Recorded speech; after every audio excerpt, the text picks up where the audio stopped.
Welcome back to Valley Sports Plug and your weekly Arizona Cardinals recap.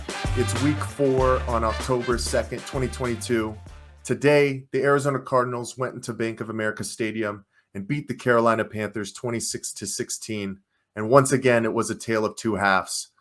Today, Kyler Murray, a little bit more efficient in the air, 23 of 32 for 207 yards, 2 touchdowns and 1 interception. On the ground, James Conner started to come a little bit back into form with 15 carries for 55 yards, really running hard, pushing guys over and setting the pace, and eventually basically closing out that game with the final couple of first downs needed to kneel the game out. Eno Benjamin saw some more run, especially earlier in the game with 5 carries for 36 yards. And Kyler Murray didn't really have too many rushing yards, only 26, but ran 12 times and scored a touchdown on the ground as well, which is so imperative to the success of this offense this season. It seems like his good buddy, Marquise Hollywood Brown, once again, the leader from the receiving corps, 6 catches, 88 yards and a touchdown. Zach Ertz once again got into the mix, 6 catches, 47 yards and a touchdown. And we finally saw contributions from a guy who was taken because he was the best player available. Tight end Trey McBride, number 85, had 3 catches for 24 yards. Rondale Moore was back on the field today after missing the first 3 weeks with injury, 3 catches and 11 yards. They tried to get him going early with some of the outside screen plays, which was really not working today. And once again, it was a tale of two halves. There were some other cool tidbits that happened today. I know Matt Prater wasn't feeling too well and was a bit injured, so they had Eno Benjamin doing the kickoffs. He actually was the first Cardinals non-kicker to kick off in a game since the late, great Pat Tillman in 2001. So that was super cool to see. Another ASU guy, non-kicker, getting out there and doing kickoffs for the Arizona Cardinals. The defense was really putting in the work, holding them to basically nothing. The only points mustered by the Panthers in the first half were a pick 6 by Kyler Murray. Baker Mayfield was really off today. He was 22 out of 36 for 197 yards, 1 touchdown and 2 interceptions. Probably could have had a couple of more. A lot of errant throws, a lot of balls batted down at the line of scrimmage. The Panthers really have a decision to make if he's going to be the guy moving forward or if they're going to try and see what Sam Darnold can do. I feel like he hasn't got enough of a crack, but Baker Mayfield is showing his true colors as a former number 1 pick that the Browns didn't want to pay and were ready to move in a different direction for. On the rushing side, really bottled up the run. Christian McCaffrey, only 8 carries for 27 yards. He did get it going through the air as he caught 9 balls for 81 yards and a touchdown. One of their other main weapons was kind of held in check, DJ Moore, only 6 catches for 50 yards. Robbie Anderson, 3 catches for 26 yards. And tight end Tommy Tremble, only 3 catches for 34 yards. Now, with all that being said, it looks like we might have a caller who wants to join us. So, caller number 1, what are your thoughts on today's game? Yeah, thank you, Michael Benjamin, for having me on. You know, I'm a longtime listener, first-time caller. Really happy to be here. I thought the Cardinals finished really well today. I'd like to see them start a lot better than they did. The slow starts have got to get cleaned up. We're playing a team in the Carolina Panthers that are not better than us. They're not even on the same level as us, and we looked like we were on the same level as them today. I'd say we got bailed out a bit by the defense and Baker Mayfield's subpar play. Clearly, Carolina is going to have some decisions to make with their quarterback situation. But honestly, the Cardinals have a decision to make with their coach. Cliff Kingsbury is the problem, hands down. These plays he's drawn up for Kyler, this was supposed to be the match made in heaven. The question, I know we're the best team in the NFL when it comes to going forward on 4th down this season.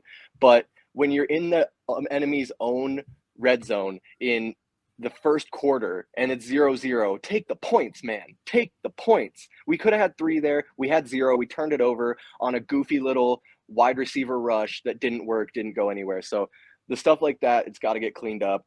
got to be better. And I think the Cardinals defense is the one silver lining here. They had an electric play today. JJ Watt also got electrocuted earlier this week, I heard, and that might have helped. That might have been part of it. But overall, Michael Benjamin, happy to call a win a win. 2-2 heading into our next week, our last game, or do we have I think 2 more games without D Hop? But in any case, I don't know that he's going to be our savior if these guys keep playing like this. So it's got to get cleaned up.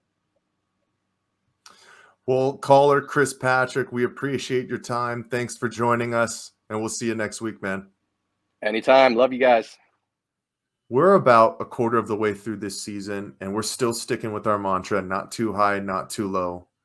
But some of these continued issues, like starting off very slow, making boneheaded plays, weird play calls, and not really giving your offense any momentum going into the second half, are really going to start biting this team in the butt.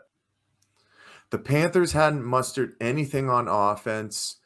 They had only scored off of that pick six, and the Cardinals gave the opportunity back to the offense after Jalen Thompson picked off that pass from Baker Mayfield, giving you an opportunity to try and go down the field, get 3, maybe get 7, take a lead going into halftime. And we go 3 and out on some really poor play calls. And we give the ball back to them with 32 seconds, and we give up 3 points to go down a touchdown going into halftime. If you have the opportunity to put points on the board before going into halftime, you have to do it, especially up against those more competitive teams. Because here's the honest truth, folks. The Las Vegas Raiders and the Carolina Panthers are not good teams. And the 2 teams that we have faced up against, we have looked completely out of their league and not up to snuff with the Chiefs and the Rams. The slow starts are just becoming way too much of a concern. When you haven't had a lead in any game during the regular session of any games this year, you got to put 3 points on the board and just see a lead early, especially in week 4.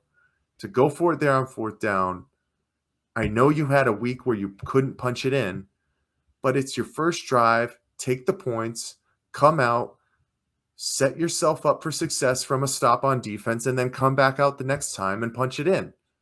Those are the weird calls that we're seeing right now. There's also that weird stretch in the 4th quarter with about 13 minutes left.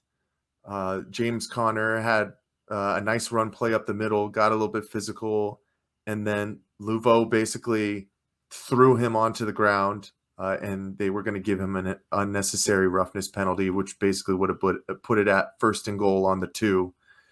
Instead, we get a little bit hot-headed, and offensive guard Will Hernandez ends up running into a ref, gets a penalty, gets ejected from the game, and it pushes us back to 1st and goal on the 18. So boneheaded mistakes where you're supposed to be on 1st and goal from the 2, you're pushing yourself out a position and making it so much tougher on your offense, which it was hard to muster up anything within the past 2 weeks. On that 1st down play, Kyler Murray didn't scan the field. It seemed like there were 3 guys open on the left side, just runs out of bounds because the pressure is collapsing on him too fast, so he goes for it. Then there seems to be some kind of confusion, and we can't get a playoff, so we have to call our second timeout of the second half on a 2nd and goal. I know you're farther back, but how do we not have something scripted a little bit better and readying these guys up on the line, especially if you have to get chunks in order to give yourself a better down and distance for a 2nd or 3rd and goal. 2nd down, just horrible option play. And once again, we had just taken a timeout. They almost didn't get the playoff. What are we doing? How are we not set? How are we not ready to get up to the line? Then 3rd down, Kyler has to scramble again, runs for 6, but a holding call on Connor. 3rd down again. Carolina has to take a timeout because there's a 12th man who runs on the field and they're about to get a penalty. And then it's 3rd down and goal on the 27, and we throw a ridiculous screenplay to Rondale Moore that has no chance of pushing the ball down the field, maybe getting him into better open space, and he gets hit stick like he had just gotten shot. It was one of the saddest hit sticks, to be honest with you, that I've seen. But that was just the overall, thought process of two bad teams not understanding what's going on the field. There's been way too many times that the Cardinals have had to call timeouts because we don't have the play set called right after just an easy play. And we're taking way too much time to get guys set, to get on the line, to push it forward. You saw it one time, Kyler Murray was heated. He's telling the guys, hitting his hands, pushing it forward, like it's time to go. What's going on? Those are the kind of things that you have to clean up if you want to be a more successful football team. The one thing you have to say is you can't make excuses for this team. It's the next man up mentality.